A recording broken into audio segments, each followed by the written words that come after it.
Hello everyone. Welcome to my channel. In today's tutorial, I will show you how to add background music into your video using Filmora 9 Video Editor. With Filmora 9, there are two ways to add background music into your video. The first option is to drag a music file on your computer, and drop it directly on the timeline. This is the easiest way. Find the music file you want to add into your video on your computer.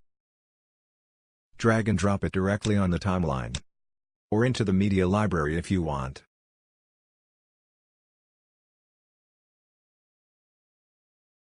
Alternatively, you can also import your music file into the media library, then drop it on the timeline to play as background music.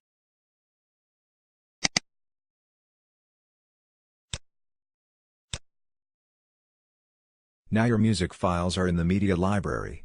You can drop it on the timeline for further editing.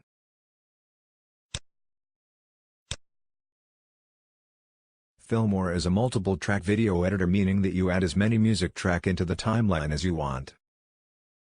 It's helpful when you have one music background track, one voiceover track and many other sound effect tracks. In this tutorial, I will only show you some basic functions of Filmora 9 Audio Editor.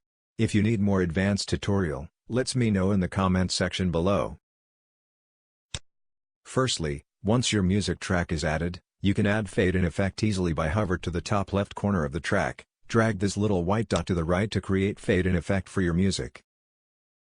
You can do the same at the end of the music track to create fade-out effect. To have more control of the music volume, fade effect, or music effect, you can double-click on the music track, or right-click on top of the track, and select Adjust Audio. Now you use this slider to adjust the track volume. On the right side are the control sliders for fade effect, audio equalizer and pitch change options. You can play around with these options to get the music you want in your video. With Filmora 9, you can also control the volume of the music by adding keyframe to the track. It's super helpful when you want to low down the music volume when someone talking, and bring it back to normal when nobody talking. That's the end of my today's video. I hope you get what you need when getting started using Filmora 9 Video Editor. If you have any question about this program, leave your comment below. If you're new here, don't forget to like and subscribe to my channel. Thanks for watching and I will see you in my next videos. Bye for now.